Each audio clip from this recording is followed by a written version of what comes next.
मानव मोल समझ जीवन का, ये फिर नाही मिले दोबारा। इस जीवन को व्यर्थ किया तो 84 में डोले मारा। इस जीवन को व्यर्थ किया तो 84 में डोले मारा। ये मानव देह, ये मनुष्य योनि बड़ी दुर्लभ है। मनुष्य योनि में भी ब्राह्मण जन्म ये अत्यंत दुर्लभ है। हम इस बात को समझने की कोशिश नहीं कर रहे हैं कि नाम से हर जीव का कल्याण इस युग में भी होगा, और जितने युग व्यतीत हो गए हैं उनमें भी नाम से ही, हरि भजन से ही जीव का कल्याण हुआ है। 84 लाख योनियों में सबसे श्रेष्ठ मानव देही और ब्राह्मण कुल में जन्म है। 30 लाख योनियां जीव को पेड़ पौधे की मिलती है, जिसमें पेड़ पौधे का जो जन्म है 84 लाख योनियों में से वो एक शांति मुद्रा की तपस्या है। उसमें बस पेड़ मौन अवस्था में खड़ा रहता है।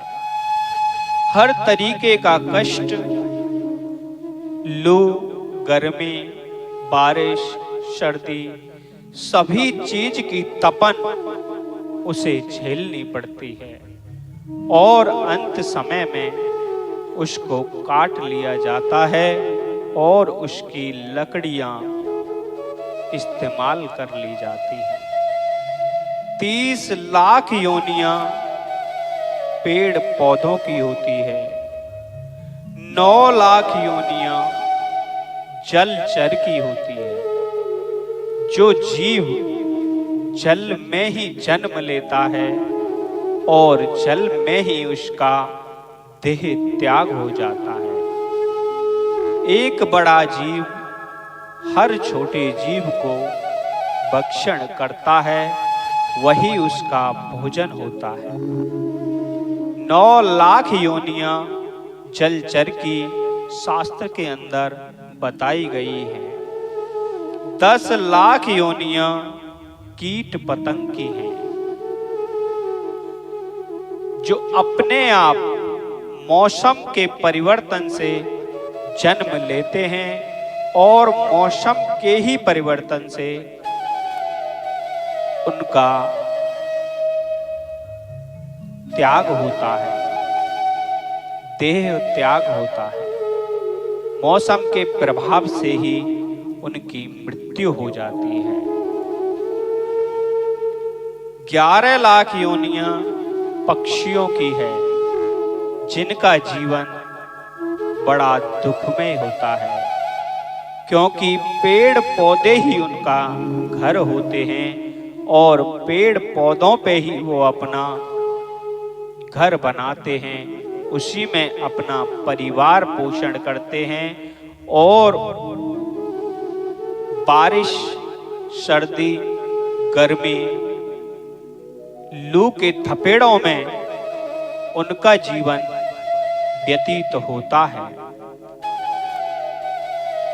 20 लाख योनियां पशुओं की बताई गई हैं, जो एक बड़ा पशु एक छोटे पशु का छोटे जीव का भक्षण करता है, भोजन करता है। हर जन्म बड़ा दुखित है। 20 लाख योनियां पशु की भोगने के बाद 4 लाख योनि मनुष्य की प्राप्त होती है, जिसमें नागा, किन्नर, पर्वतीय मनुष्य, क्षत्रिय, शूद्र, वर्ण, वैश्य और उसके बाद ब्राह्मण कुल में जन्म होता है। ब्राह्मण कुल का जन्म बड़ा दुर्लभ है। ये जन्म प्रभु ने बड़ा सुसज्जित करके मनुष्य के लिए बनाया है। इसका महत्व ही ये है कि जन कल्याण जन्म जय। जन कल्याण के लिए ये ब्राह्मण जन्म की प्रभु ने रचना की है। लेकिन ब्राह्मण उस बात को समझ नहीं रहा है कि इस जीवन का मूल क्या है, उद्देश्य क्या है और इस जीवन का तत्व क्या है। ब्राह्मण कुल में जन्म आप ये समझ रहे हैं कि वैसे ही हो गया है, ये वैसे नहीं हुआ। इसमें प्रभु की आप पर बड़ी कृपा है। आप पर बड़ी कृपा हुई है कि मनुष्य देह है और ब्राह्मण कुल में जन्म है। सभी ब्राह्मण को शास्त्र ग्रंथ पढ़ने का अधिकार शास्त्र में बताया गया है। पढ़ के, शास्त्र श्रवण करके, शास्त्र अध्ययन करके जन कल्याण के लिए वह ब्राह्मण उस अर्थ को, उस नाम को पहुंचाए और उस नाम की गति बढ़ाए। हर ब्राह्मण के लिए ये ब्रह्म का उपदेश है कि जन कल्याण हेतु ये ब्राह्मण का श्रेष्ठ जन्म प्रभु की बड़ी कृपा से हुआ है। आप अपने जन्म का मूल्य तत्व समझो। राधे राधे।